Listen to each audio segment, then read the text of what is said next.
may sakit ang mga anak nila. Ang sabi nila, hindi sa bahay ang kagalingan. Ang kagalingan ay sa bahay ng mahal na Panginoon. Dito sa kanyang gawain ng ating dakilang Diyos. Pumunta ka dito at sambahin mo ang ating mahal na Panginoon upang manugod sa iyo ang mahal na Panginoon. Amen. Sapagkat pag narito ka na, nagpupuri ka na, makakalimutan mo na ang karamdaman mo, mga minamahal. Amen! Everybody shout praise the Lord! Kaya sabi mga minamahal, doon sa kanyang patotoo na nagbago yung kanyang pananaw. Sapagkat naisip niya, siya'y one of the beloved choir. Siya'y bababa na ng buhay. At naisip niya ang kanyang mga anak ay kanyang alagaan. Kaya sa bababa ng pagiging choir, mga awit sa mahal na Panginoong Isus, ay nais niya bantayan na lang kanyang mga anak, palakihin niya ang maayos ang kanyang mga anak. Hindi inulugdan ng ating mahal na Panginoon. Because the moment na nagkasakit ang kanyang mga mahal na anak, mga minamahal, ito'y tinitilan ng buhay. Namatay ang kanyang mahal na anak. Habang sila'y nasa tahanan, habang sila'y doon sa pagdalawang isip sa kanilang pananampalataya sa Diyos, nagbago ang kanilang standard, mga minamahal. It is case-to-case basis. Subalit yung kanilang pananampalataya, mga minamahal, ay nais silang maluwalhati ang ating mahal na Panginoon. Kaya nangyari, mga minamahal, nang pamatay ang kanyang mahal na anak, nandun ang kanilang pag-iyak sa mahal na Panginoon. Sapagkat 30 minutes na patay ang kanilang mahal na anak. Sitiglag na. Tumaas ang temperatura. Nawala ng buhay mga minamahal. Subalit naalala niya ang turo ng ating beloved Robert Pastor. Our beloved parents in the Lord, mga minamahal, nasa gitna ng kagigpitan, tumawag ka sa mahal na Panginoon Jesus. Ang Diyos natin ay dakilang manggagamot, walang imposible sa ating mahal na Panginoon. Amen! Kaya mga minamahal, anong ginawa nila? Hinapak nila ang kanilang mga puso. They rent their heart. Pinunit nila ang kanilang mga puso, mga minamahal. Pinigaan nila ang kanilang puso. Tumawag sila sa ating mahal na Panginoon. Na mahal na Panginoon, ikaw ang dakilang manggagamot, walang imposible sa iyo. Ang aming anak na ito, buhayin mo sa pangalan ni Jesus. Alam niyo mga minamahal, nung kanilang nilihan sa pangalan ni Jesus, ang kanilang anak ay muling binuhay ng ating mahal na Panginoon. Everybody shout, praise the Lord! Malakas sa palakpak para sa ating mahal na Panginoon. Sapagkat ang sabi ng ating dakilang Diyos, call unto me, and I will answer thee, and I will show thee great and mighty things which thou knowest not. Hindi mo nalalaman ang mga bagay, mga pangyarihan ng Diyos. Hindi matatarong ng iyong isip. Pag tumawag ka sa mahal na Panginoon, maghihimala ang ating mahal na Panginoon. Amen! Amen! Lahat ng may mataas sa pananampalataya, sumigaw ng praise the Lord. Hallelujah! Lahat tayo, mga minamahal, we have a genuine type of faith. Kakaiba ang ating pananampalataya, it is unwavering. Kahit patay na, mga minamahal, nananalangin tayo sa ating mahal na Panginoon at naranasan natin sa mahabang panahon. Doon pa sa mga nauna pang mga panalangin ng ating beloved parents in the Lord, kinahabagan tayo lahat ng ating mahal na Panginoon. Palapakan natin ang ating mahal na Jesus. Everybody shout praise the Lord. Kaya sabi mga minamahal, yung ating puso na ito yung alay mo sa mahal na Panginoon. Amen. Your broken heart, mga minamahal, ang sabi. Ang sabi ang ibig sabihin, mga minamahal, break it open to God. Break it open to God. Because a closed heart, ang sabi, ang saradong puso cannot be healed. Pag hindi mo buksan yung puso, mga minamahal, at magtira ka ng mga bagay dyan na galing, magtira ka ng mga bagay, mga minamahal, na kasalanan. Amen. Mag-iwan ka ng mga bagay na hindi kalugod-lugod sa ating mahal na Panginoon. Ang sabi, walang healing na mangyayari sa iyo.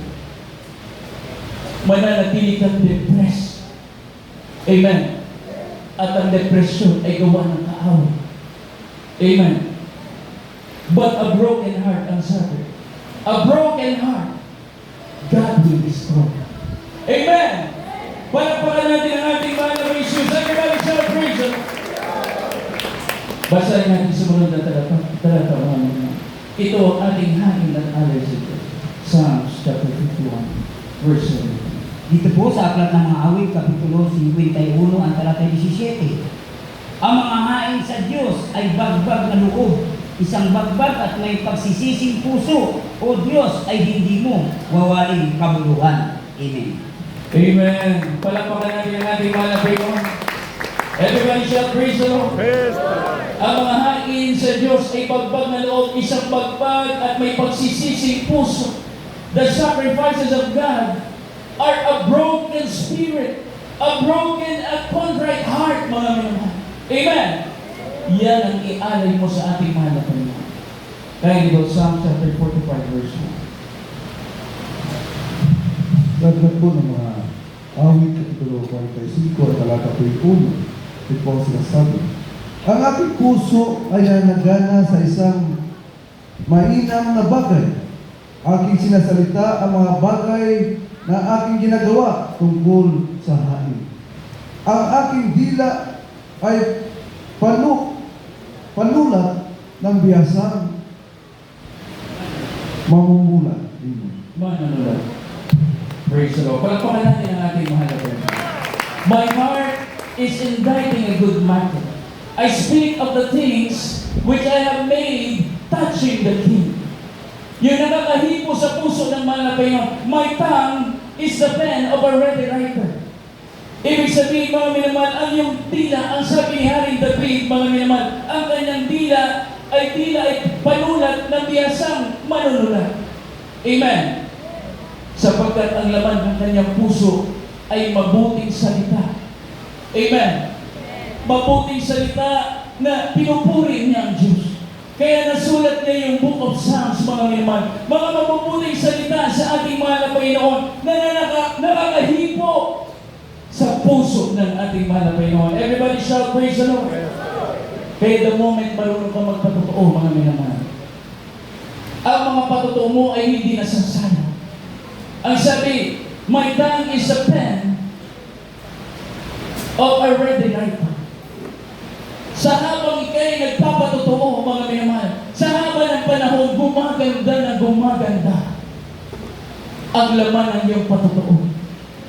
At ito ay nagiging powerful.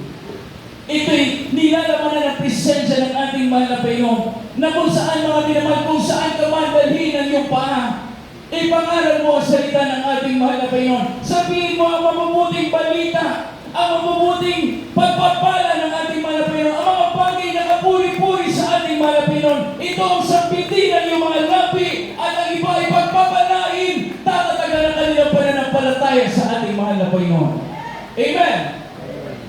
Yan ang nais marinig, bago minamahal ng mga tunay na Kristiyan. Kaya ang ating mga kapatid, anong sabi niya? Siya ay moving driver, mga minamahal. Nagdadrive. Nagtatrabaho, mga minamahal. Alam natin siya ay nagtatrabaho, mga minamahal. Subalit ang sabi, mga minamahal, that our mission remains the same. Amen. Kahit nandun ka sa trabaho mo, sambitin mo ang kabutihan ng mahal na Panginoon. Kahit saan ka karating. Imagine moving driver, mga minamahal. Habang siya nagda-drive kung ilang minutes, sinisira niya yung kanyang passenger ng banal na salita ng ating mahal na Panginoon. At ito'y naging kalugod-lugod, mga minamahal, sa ating mahal na Panginoon. Sapagkat yung kanyang sinisira ay namangha. Amen. Nagalak, mga minamahal. Hindi mo ang puso. At siya'y pinost sa social media, mga minamahal, with our logo doon sa kanyang helmet. Amen. Na itaas ang pangalan ng ating mahal na Panginoon. Amen. Ibig sabihin, nawala yung kanyang hiya, mga minamahal. Alisin mo ang hiya mo. I-set aside mo. ibigay mo sa mahal na Panginoon. Sapagkat habang niluluwalhati mo ang ating mahal na Panginoon, may mga taong mga minamahal, it's like a seed. Nagtatanim ka sa kanilang mga puso, mga minamahal. Matututo silang hapakin ang kanilang mga puso. Habang nagpapatuto ka, iiyak sila sa kabutihan ng mahal na Panginoon. Kung ay paano ang kanser mo pinagaling ng mahal na Panginoon. Kung paano sa disgrasya, iningatan ka ng mahal na Panginoon. Nararamdaman nila ang presensya ng ating mahal na Panginoon. Kaya sila mahikayat maglingkod din sa ating dakilang Diyos. Amen. Amen. Kaya napaka-saya maglingkod sa ating mahal na Panginoon. Kaya nung sabi ni Haring David, mga naman, ang ating bibig, my mouth shall praise the Lord. Pag hinapak mo yung puso, you rend your heart, pinilas mo, pinapasok mo ang pag-ibig ni Kristo. Pinapasok mo ang spirito ng ating pinakamamahal na Panginoon. Ang iyong puso, mga minamahal, ay magiging buo na maiaalay mo sa mahal na Panginoon. Ang puso mo ay buo, mga minamahal. Buo ang iyong puso, maiaalay mo sa mahal na Panginoon. Kaya ang nais ng mahal na Panginoon, mga minamahal, buong puso natin, pagsumikapan na pag tayo nasa bahay ng mahal na Panginoon, hindi tayo abala sa ibang bagay. Ang mga bibig natin ay hindi mahalaga sa ibang bagay. Ang mga paa natin ay hindi mahalaga sa ibang bagay. Ang ating isip ay hindi mamamahan nandoon sa ibang bagay. Ibigay natin lahat sa ating pinakamamahal na Panginoon. He is worthy to be praised, mga minamahal. Hinihintay niya ang oras mo, ang bawat minuto ng pagsamba mo sa Kanya. Doon nalulugod ang mahal na Panginoon. Bawasan mo yung pakikipagkwentuhan. Bawasan mo yung pagsasalita. Doon nalulugod ang mahal na Panginoon. Amen! Palagpakan natin ang ating mahal na Panginoon. Habang ginagawa mo, mga minamahal, ibig sabihin, binubuksan mo yung puso mo sa mahal na Panginoon. Nagpupuri ka sa mahal na Panginoon. Basahin natin ang pusunod na talata. Psalms chapter 145, verse 21, and Psalms chapter 86, verse 2. Ito po sa aklat ng mga awit, kabanatang 45, talatang 21. Ang aking bibig ay magsasalita ng kapurihan ng Panginoon at purihin ng lahat na laman ang kanyang banal na pangalan magpakailan kailan pa man. Amen. Psalms chapter 86, verse 2. Dito po sa aklat ng mga awit, kapitulo 86, ang talata ay 12. Pupurihin kita, O Panginoon kong Diyos, ang aking buong puso at lululahatiin ko ang iyong pangalan magpakailanman. Palakpakan natin ang ating mahal na Panginoon.